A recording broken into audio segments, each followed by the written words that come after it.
Yang dikasihi oleh Tuhan Yesus Kristus, kita melakukan pembacaan kita di hari ini dari 1 Petrus pasal 3 ayat yang ke-15 sampai ayat yang ke-16. Tetapi kuduskanlah Kristus dalam hatimu sebagai Tuhan, dan siap sedialah pada segala waktu untuk memberi pertanggungjawab kepada tiap-tiap orang yang meminta pertanggungjawab dari kamu tentang pengharapan yang ada padamu. Tetapi haruslah dengan lemah lembut dan hormat. Ayat 16. Dan dengan hati nurani yang murni, supaya mereka yang memfitnah kamu karena hidupmu yang saleh dalam Kristus menjadi malu karena fitnahan mereka. Bapa, kami bersyukur hari ini Tuhan, kembali lagi kami datang di hadapan hadirat-Mu. Kami memuji Engkau, kami menyembah Engkau Tuhan. Tuhan, terima kasih di tengah-tengah situasi yang sulit ini. Semua kami, bahkan bangsa ini, bahkan terlebih gereja-Mu, umat-Mu, menghadapi pandemi COVID Tuhan. Hari ini kami mendeklarasikan iman kami seperti Sadrak, Mesak dan Abednego, bahwa jika Allah yang kami sembah itu tidak menolong kami, kami tidak pernah menyembah patung Tuanku Raja, kepadanya kami akan berbakti, dia tolong ataupun dia tidak tolong kami. Itu pernyataan iman kami pagi hari ini Tuhan. Keilahian-Mu tidak berubah, pribadi-Mu tidak berubah dalam kehidupan kami. Bahkan walaupun di dalam api sekalipun, kami akan tetap menyembah Engkau. Seumur hidup kami, Engkau tidak pernah berbuat satu hal yang buruk pun kepada kami. Kebaikan-Mu segala abad, segala zaman Tuhan, atas kehidupan orang percaya yang mendaraskan hidup pengharapan iman kepada Tuhan Yesus Kristus. Roh Kudus menginspirasi kami, sehingga kebenaran yang akan kami ekstrak, nilai kebenaran yang akan kami ekstrak dari pembacaan kami pada konteks 1 Petrus pasal 3 ayat yang ke-15 dan ayat yang ke-16 boleh menjadi pegangan hidup bagi kami selama minggu-minggu ini, di bulan ini kami menghadapi peristiwa Tuhan COVID-19 ini.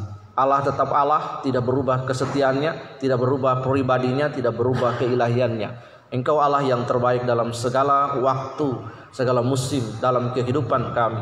Dari padang gurun sampai padang rumput yang hijau, pemeliharaan-Mu sempurna atas kami. Di dalam nama Yesus kami berdoa dan kami bersyukur. Haleluya. Sama-sama katakan amin. Bapak Ibu, lihat di sini ada 5 hal penting yang akan kita belajar di tengah-tengah situasi COVID ini. Yang pertama, poin yang pertama kita langsung lihat, tetapi kuduskanlah Kristus dalam hatimu sebagai Tuhan. Bapak Ibu yang dirahmati oleh kasih karunia, kekudusan berkaitan dengan panggilan, dengan sebuah pernyataan dan berkaitan dengan identitas kita, our identity as a disciple of Christ, as the Son of God. Let the people know about our identity. Biarkan orang-orang mengetahui, orang harus mengetahui identitas kita di dalam Tuhan. Ketika orang berkata who you are, siapa kamu, siapa Anda, kita bisa menjelaskan I'm the Son of God, I'm the disciple of God, I'm a Christian. Nah, ini pertanyaan, ketika Tuhan berkata kuduskanlah Kristus di dalam hidup kita, di tengah-tengah situasi kesulitan hidup, berbagai problematika hidup yang kita hadapi, situasi yang sulit dan ekstrim, kita harus tetap untuk menguduskan Allah dalam hidup kita. Menguduskan Allah dalam kebenaran praktis hari ini adalah kita terus menjadikan Tuhan itu sebagai Allah, Yesus sebagai Allah dalam hidup kita. Menguduskan Tuhan, Yesus tetap menjadi Tuhan dalam hidup kita. Tidak ada yang lain. Kita tetap menuhankan Yesus dalam hidup kita. Kita harus sadar bahwa kita terpilih, kita orang yang terpanggil, yang sudah dipisahkan dari dunia ini. Kita berbeda, kita different, kita anomali. Karena itu Tuhan berkata, kuduskanlah Kristus dalam hatimu. Dalam setiap momentum kehidupan, dalam setiap peristiwa hidup. Even we facing the coronavirus in this day, kita tetap harus menguduskan Tuhan dalam hidup kita. Menuhankan Kristus yang tidak berubah itu sebagai sumber pengharapan dalam hidup kita. Katakan amin. Iya. Karena bisa saja dalam peristiwa-peristiwa hidup yang setiap manusia hadapi, kesulitan hidup, problematika hidup, iman itu menjadi gusar. Iman itu tidak kokoh. Ada kecemasan, ada ketakutan. Lalu kita mulai bertanya dan kita meragukan eksistensi Allah. Mengapa Allah tidak mempedulikan saya? Mengapa di tengah situasi ini doa-doa saya, permohonan saya tidak dijawab oleh Dia? Lalu kita mulai meragukan Allah. Lalu kita mengambil pilihan yang salah. Pikiran kita menjadi kacau. Kita menuduh Allah, bahkan membuli Allah. Kita meragukan Allah. Lalu kita mulai mencari jalan keluar yang alternatif dan berbagai hal. Ketika kita berlaku seperti itu, maka kita tidak lagi menguduskan Tuhan dalam hidup kita. Ingat baik, dalam peristiwa-peristiwa hidup yang kita hadapi, kita harus menguduskan Kristus dalam hati kita sebagai Tuhan. Artinya terus menuhankan Dia sebagai Raja. Every day, all of us must remembering Christ is our Lord. Ini penting sekali bagi kita Bapak Ibu yang dirahmati oleh kasih karunia Kristus. Petrus, Rasul Petrus berkata, tetapi kuduskanlah Kristus dalam hatimu sebagai Tuhan. Artinya Bapak Ibu Saudara yang dirahmati oleh kasih karunia di pagi hari ini, kita harus terus menuhankan Kristus dalam hidup kita. Confession kita tidak berubah, pengakuan kita tidak berubah terhadap pribadi Kristus, terhadap keilahian Kristus, ketuhanan Kristus, bahwa Dia adalah Mesias, anak Allah yang hidup. Dalam berbagai-bagai peristiwa hidup, pandangan kita bisa berubah, sikap kita bisa berubah, attitude kita bisa berubah, hati kita bisa berubah, cinta kita bisa berubah kepada Tuhan. Jangankan kepada Tuhan, kepada pasangan sesama saja cinta kita bisa berubah. Kasih kita bisa memudar, cinta kita bisa berubah, kita bisa selingkuh. Apalagi kepada Tuhan. Karena itu Paulus berkata dengan tegas pada pagi hari ini, kuduskanlah Kristus dalam hatimu sebagai Tuhan.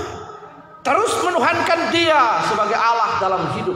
Terus menjadikan Dia sebagai juru selamat. Terus menjadikan Dia sebagai satu-satunya sumber pengharapan kita yang tidak berubah dalam hidup ini. Itu penting sekali bagi kita. Terus menuhankan Kristus.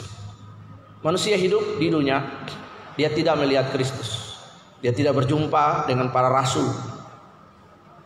Hidup bergaul dengan Tuhan. Kenapa Petrus berkata seperti begini pada suratnya? Karena Petrus punya pengalaman. Peter the apostle have a experience with Jesus.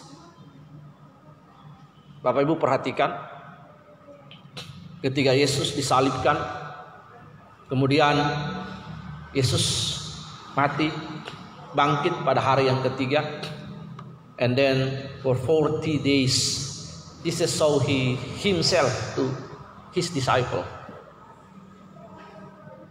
Pengharapan Petrus berubah. Karena apa? Yang pertama, Petrus, mereka menginginkan Tuhan Yesus datang sebagai Mesias, sebagai penolong dalam hidup mereka, mengalahkan kerajaan Romawi yang menjajah Israel pada waktu itu. Karena Petrus itu adalah seorang pemberontak, kaum Selot, golongan bawah tanah yang ingin Israel merdeka secara mandiri.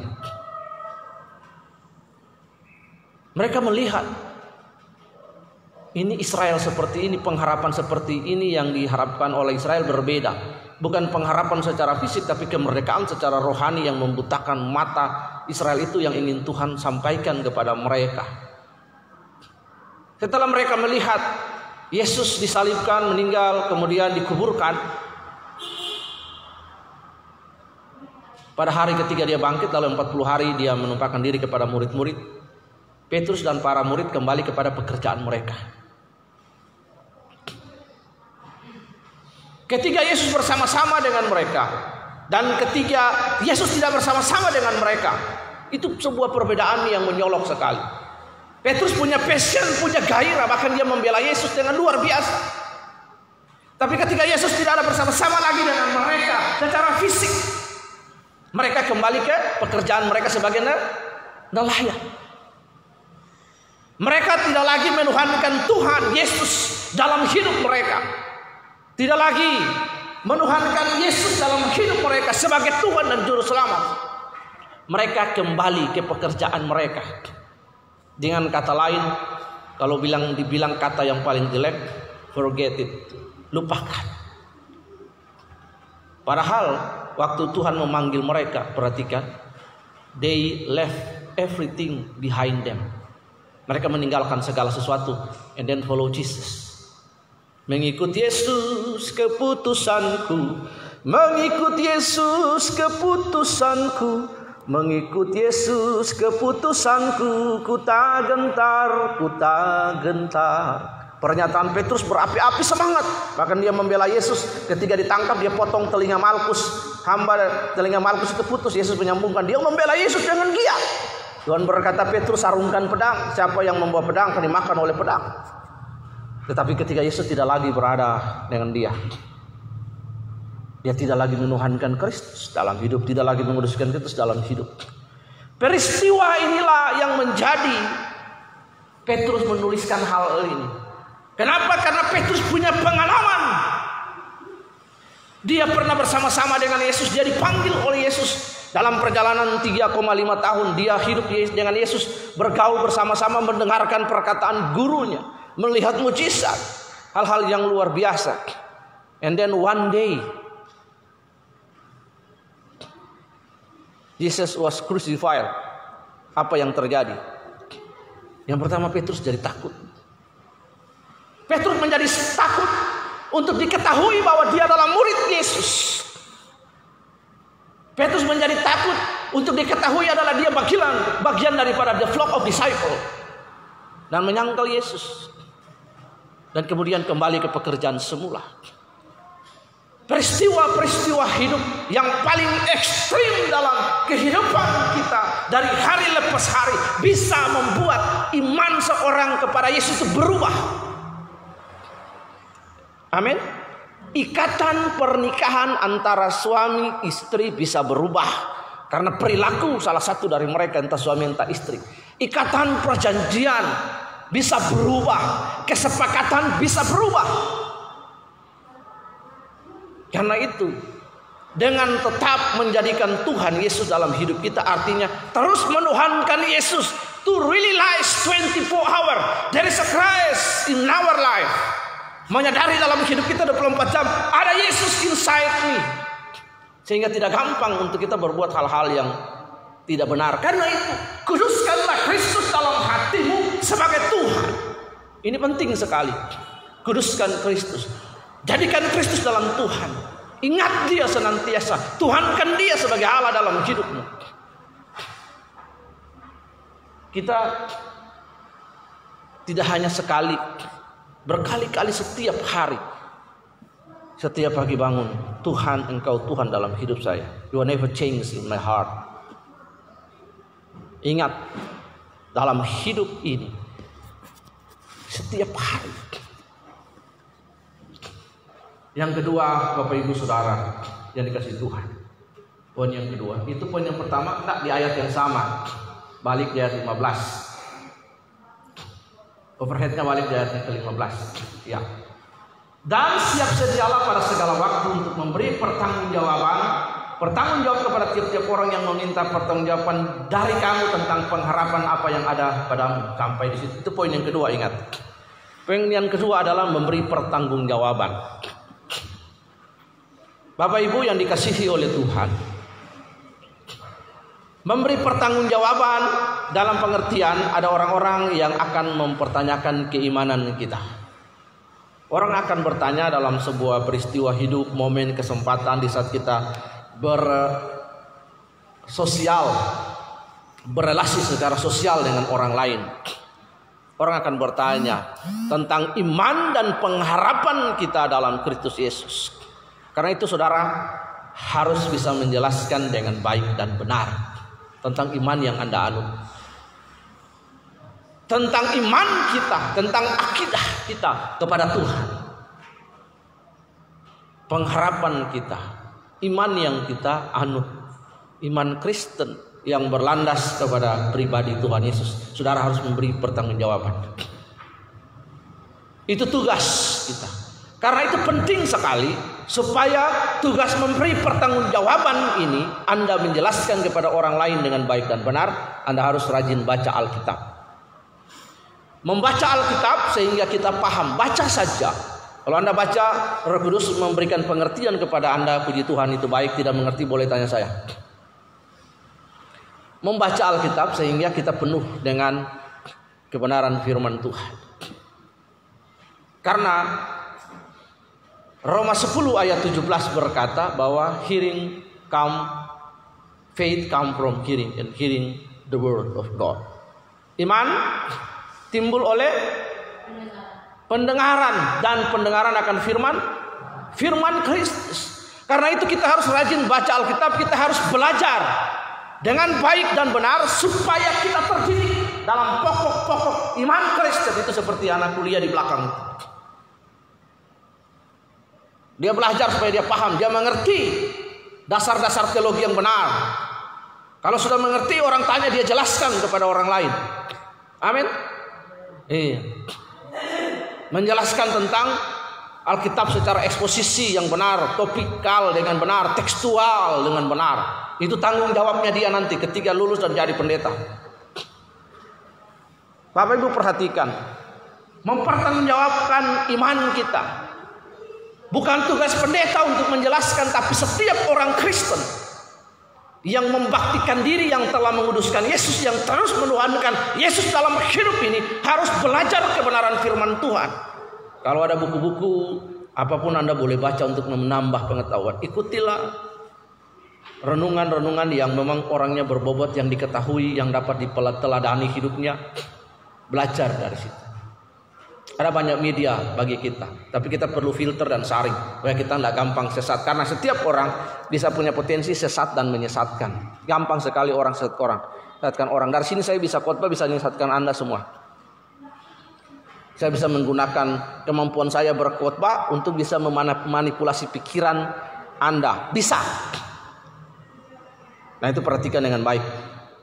Bapak Ibu lihat di sini. Setiap kita punya tugas memberi pertanggungjawaban tentang pengharapan yang ada padamu. Pengharapan yang mana? Pengharapan pada Tuhan yang telah kita tuhankan, kita kuduskan dalam hidup kita, yaitu Yesus. Kuduskan hidup kita di dalam Tuhan Yesus, pengharapan kita dalam Tuhan Yesus. Itu penting Bapak Ibu yang dikasihi oleh Tuhan Yesus. Karena itu belajar kebenaran firman Tuhan itu dengan baik, membaca Alkitab dengan baik. Supaya ketika Anda pergi ke satu tempat, Anda dengar khotbah atau Anda lihat di YouTube, Anda dengar di Facebook, tidak gampang Anda percaya. Percayalah kepada apa yang disampaikan oleh pendeta Anda di dalam gereja ini. Amin. Bapak Ibu Saudara yang dirahmati oleh kasih karunia, itu adalah poin yang kedua. Poin yang kedua mengharuskan, mewajibkan setiap orang Kristen paham betul kepada siapa dia beribadah, kepada siapa dia berbakti. Paham betul dasar-dasar kekristenan.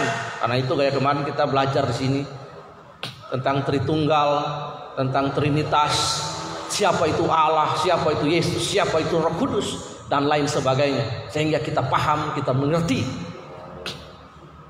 Tidak saja itu tugas mahasiswa, teologi, pendeta, pelayan, tapi seluruh jemaat dapat memahami hal itu dengan baik, supaya semua punya keseragaman teologi di tempat ini dengan baik. Bapak Ibu Saudara yang dirahmati oleh kasih karunia Tuhan. Bapak Ibu Saudara yang dirahmati oleh kasih karunia Tuhan, itu adalah poin kedua. Poin kedua yang Petrus ajarkan bagi kita dalam konteks ayat ini adalah kita memberi pertanggungjawaban. Untuk memberi pertanggungjawaban tentang iman dan pengharapan kita dalam Yesus, kita harus belajar mengerti tentang prinsip-prinsip dasar kekristenan secara dogmatika dan doktrinal. Kita beribadah di Gereja Bethel Indonesia, maka kita menerima pengakuan Gereja Bethel Indonesia. Kita menerima teologi Gereja Bethel Indonesia. Kita taat kepada aturan organisasi gereja. Di atas segalanya firman adalah panutan dan tuntutan kita. Bapak Ibu Saudara, lalu kita memberikan pertanggungjawaban. Karena itu kita harus pandai, kita harus belajar sehingga kita dapat memberi pertanggungjawaban itu dengan baik. Kalau kita mahir secara hal doktrinal, indoktrinal, hal-hal yang dogmatika dan doktrinal, lalu dalam perilaku hidup itu disebut ortodoksi. Katakan ortodoksi. Kedua, katakan ortopraksis. Dalam hal praktikal kita juga harus hebat. Artinya teologi yang baik, yang benar itu harus terimplementasi dalam perilaku hidup. Sehari-hari kita hidup. Jika teologi itu baik dan benar, pengetahuan kita, our knowledge about God itu benar, maka dalam perilaku hidup, our attitude, our habit, our activity in daily life 24 hours in our daily life is must be true. Itu harus benar dan orang dapat melihat itu dengan baik. Karena itu kita harus siap untuk memberi pertanggungjawaban kepada siapapun yang menuntut kita untuk memberi pertanggungjawaban terhadap pengharapan dan iman kita dalam Tuhan Yesus. Yang berikut poin yang ketiga, Bapak Ibu Saudara yang dirahmati oleh kasih karunia Tuhan di hari ini. Tetapi haruslah dengan lemah lembut. Tetapi haruslah dengan lemah lembut. Tidak garang. Bapak Ibu lihat hari-hari ini orang berdebat antara pendeta satu lawan pendeta lain. Itu tidak lagi dengan memiliki kelemah lembutan. Alkitab berkata bahwa berbahagialah orang yang lemah lembut karena mereka akan baca dalam Matius pasal yang kelima. Buka Matius pasal yang kelima, cari ayat yang lemah lembut lalu baca. Iya. Matius pasal yang kelima, ucapan berbahagia. Ada orang yang lemah lembut di situ. Iya. Berbahagialah orang yang lemah lembut hatinya karena mereka akan memiliki bumi ini. Kata memiliki bumi di sini artinya mereka dapat diterima oleh semua orang dalam relasi sosial sebagai makhluk sosial. Nah ini Bapak Ibu Saudara yang dirahmati oleh kasih karunia. Kita ini makhluk sosial, kita berrelasi dengan orang. Lemah lembut tidak berarti kita lemah gemulai ya. Lemah lembut berbeda dengan lemah gemulai. Nah, lemah lembut artinya kita dapat menyampaikan kebenaran dengan tegas, tapi lemah lembut dengan sopan. Ada etika di situ. Bapak Ibu perhatikan hari-hari ini orang berdiskusi di media sosial. Iya.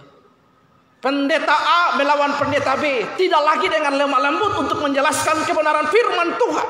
Mereka saling serang, caci maki, membuka aib satu dengan yang lain.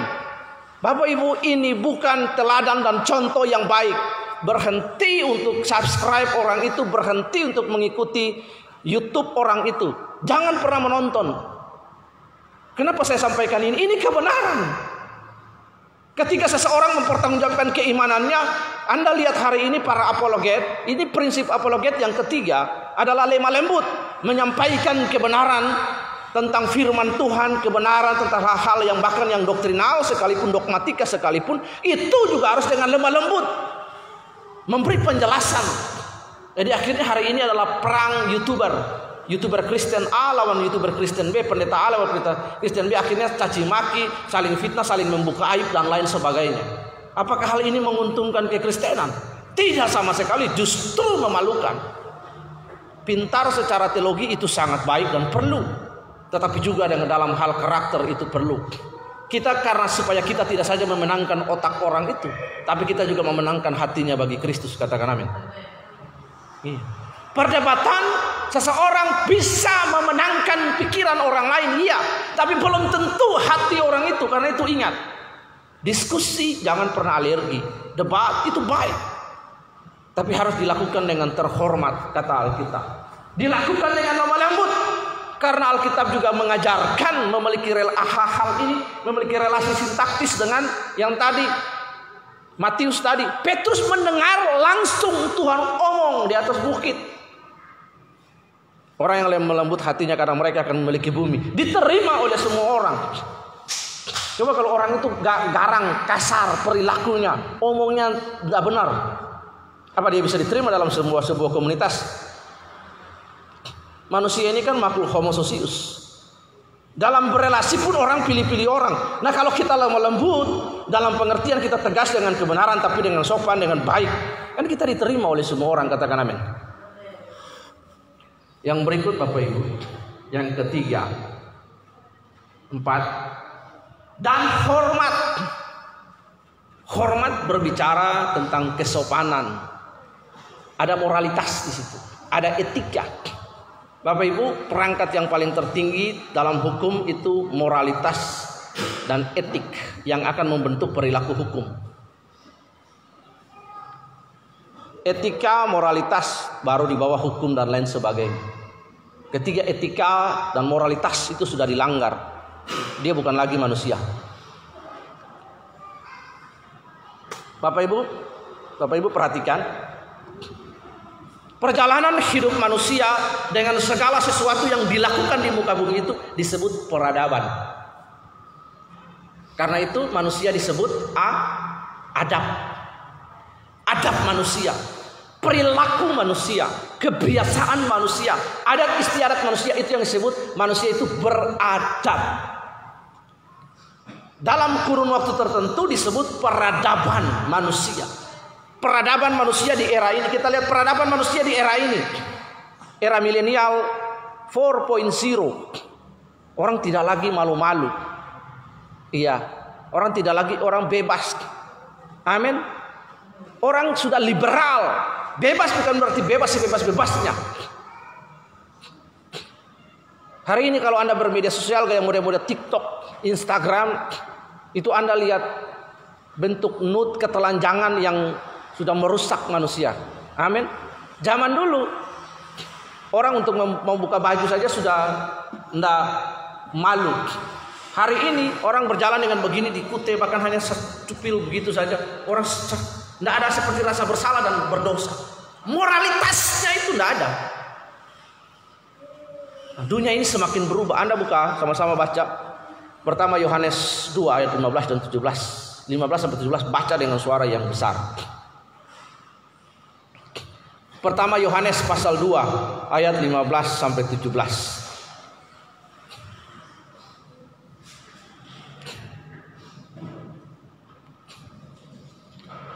Sudah dapat, boleh baca dengan suara yang lantang. 3 ya.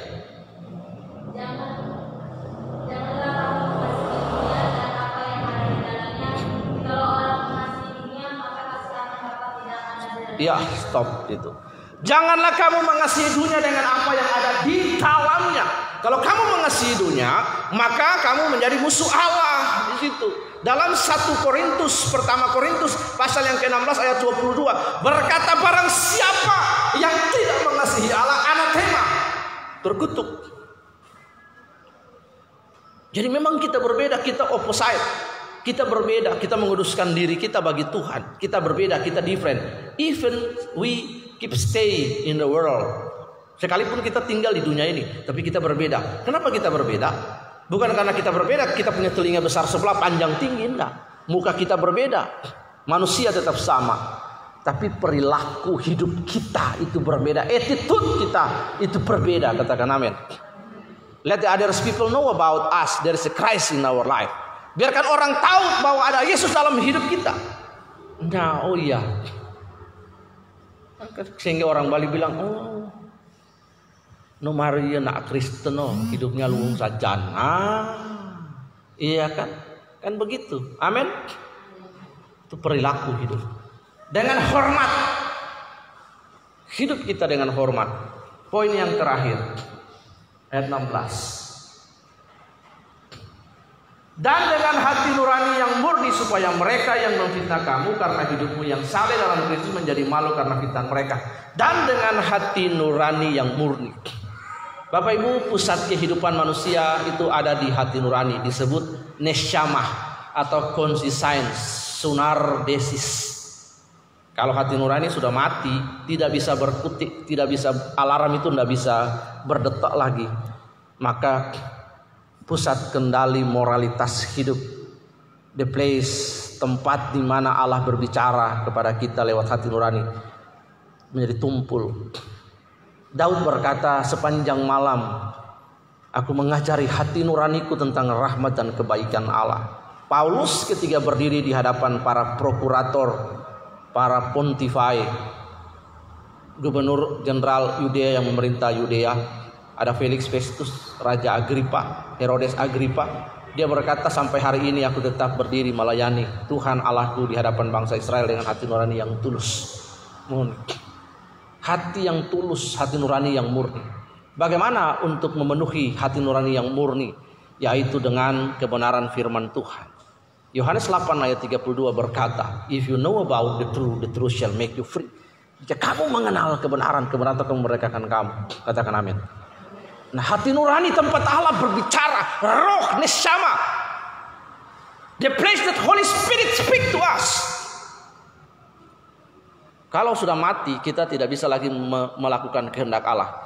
Dalam Roma 8 ayat yang ke-14, orang yang disebut anak Allah adalah orang yang taat kepada kehendak Allah. Orang yang dipimpin oleh roh Allah adalah anak Allah. Kata dipimpin artinya agone, dari akar kata ago, yang artinya intens konflik berkepanjangan antara sarkos antropos manusia daging dan antropos pneumatikos manusia roh, manusia daging karnal ini. Setiap hari ada konflik. Saya mau jujur apa enggak ya? Jujur nanti saya malu. Iya. Kejujuran itu penting. Jujurlah padaku. Saya mau jujur atau saya berbohong? Nah, kejujuran itu penting. Kemarin ada yang bikin barang rusak, saya panggil, kamu jujur? Iya Pak, saya yang bikin rusak. Ya sudah, kalau sudah jujur selesai. Tapi kalau nggak jujur kamu berdosa, selamanya kamu akan bohong, terus bohong dan bohong. Kalau bikin barang rusak di sini kasih tahu saya. Akhirnya dia jujur, Pak saya yang buat rusak. Bagus, benar Markus saya bilang begitu, kan? Saya bilang ke kamu ya. Nah, saya peluk dia, bagus, jujur, tidak ada yang saya marah. Yang penting kamu jujur, karena jujur itu mahal. Daripada kamu bohong terus, nanti besok lagi, bohong kecil menutup bohong yang lain. Jujur saja, jangan malu untuk jujur. Hati nurani yang murni. Supaya mereka yang memfitnah kamu karena hidupmu salah dan hidup menjadi malu karena fitnahan mereka. Hati nurani, hidup dipimpin oleh roh. Kata dipimpin itu intens konflik, ada pilihan, ada peristiwa hidup yang memilih saya jujur atau bohong. Kalau kita pilih jujur, Roh Kudus akan terus menuntun kita dalam kebenaran. Karena Roh Kudus, Holy Spirit stand beside us.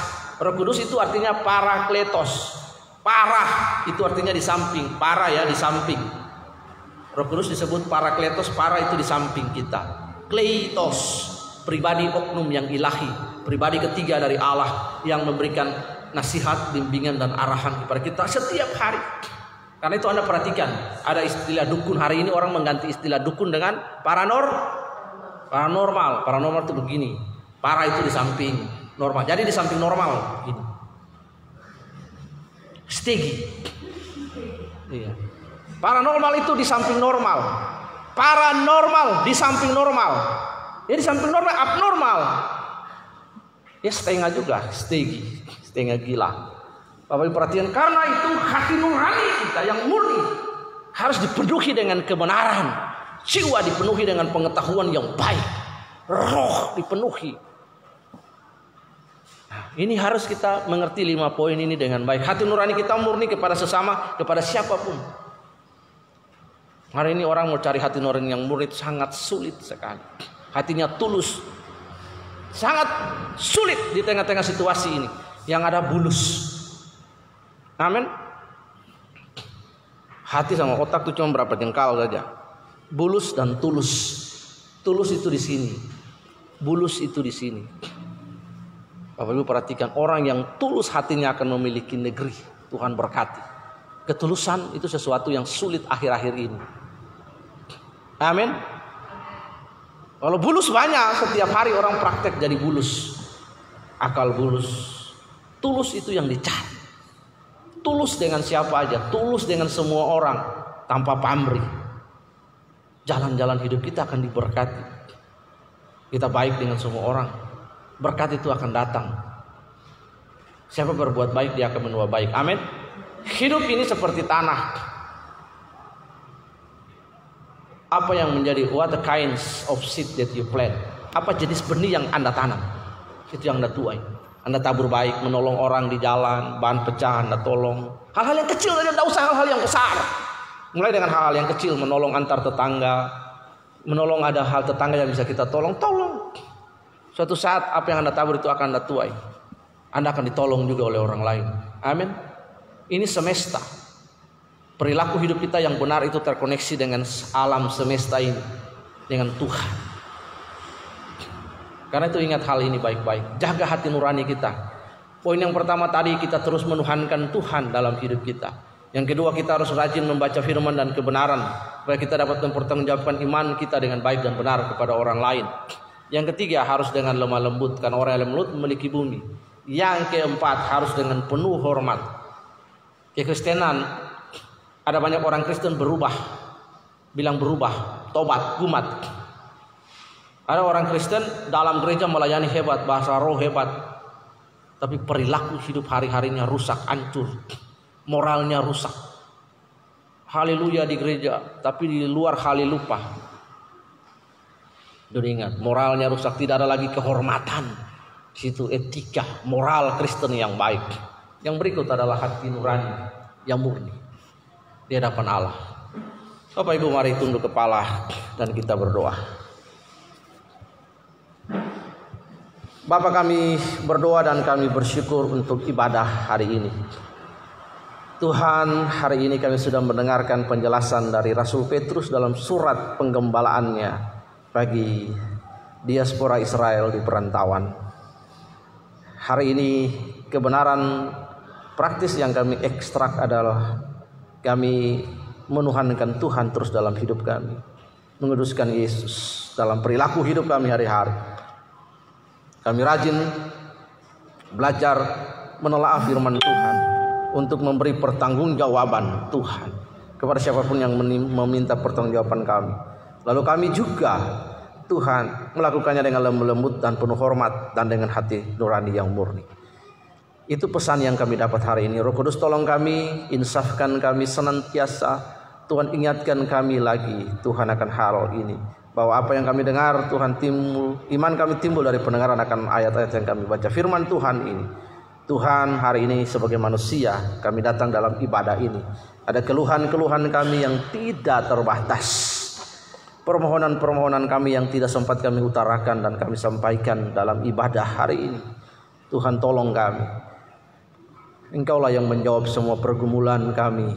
Engkaulah yang melepaskan kami dari segala kesesakan kami. Seperti pemazmur, Tuhan berseru dan berteriak kepada Engkau. Ada kelepasan, ada sukacita dan pengharapan di tengah-tengah situasi yang ekstrim. Kami terus mempercayai Tuhan dalam hidup ini. Tuhan dalam waktu musim, melewati berbagai musim hidup, Engkau tetap Allah yang baik bagi kami. Engkau tetap Allah yang baik bagi kami, Tuhan, di saat kami sedang ada di padang gurun yang gersang sekalipun. Di sana tetap akan ada peristiwa masa dan meribah dalam hidup kami dan mata air yang melimpah dengan pohon korma. Artinya Engkau menolong kami di saat-saat situasi ekstrim. Di saat situasi padang gurun, Engkau tetap Allah yang menyegarkan kami. Sampai kami pun ada di padang rumput yang hijau, Engkau tetap Allah bagi kami. Dalam lembah kekelaman yang kami hadapi, Tuhan, yang menguras tenaga kami, yang menguras emosi kami dan hal-hal lain sebagainya, Engkau tetap Allah yang baik bagi kami. Bahkan di dalam api sekalipun, kami akan terus dan tetap menyembah Engkau. Dalam situasi-situasi apapun, kami tetap mengikuti Tuhan Yesus dan tidak berubah iman kami. Kami bersyukur dalam nama Tuhan Yesus untuk hari ini, ibadah ini. Biarlah Engkau sendiri yang menjawab, yang memuaskan jemaat-Mu Tuhan, domba-domba-Mu.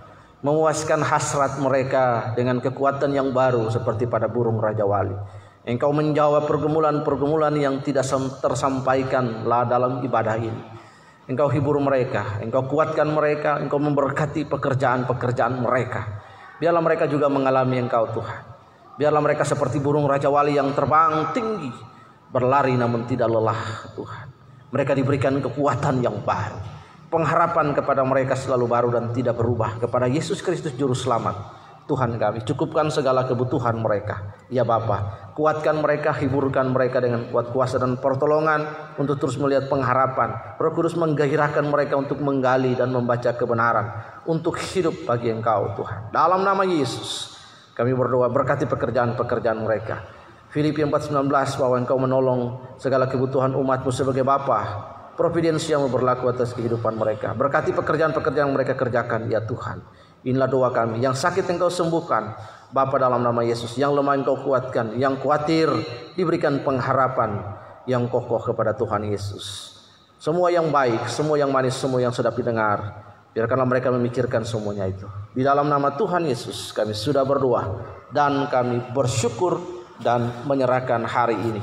Bapa, kami juga berdoa dan kami menyerahkan bangsa ini. Pemulihan terus bagi bangsa ini. Berkati presiden kami, wakil presiden kami, para menteri dan petugas gugus tugas nasional, provinsi, daerah, Tuhan berkati. Kami menyerahkan bangsa ini Tuhan ke dalam tangan-Mu. Kami percaya satu hal, biarlah kerajaan-Mu datang, kehendak-Mu jadi. Tuhan, terima kasih.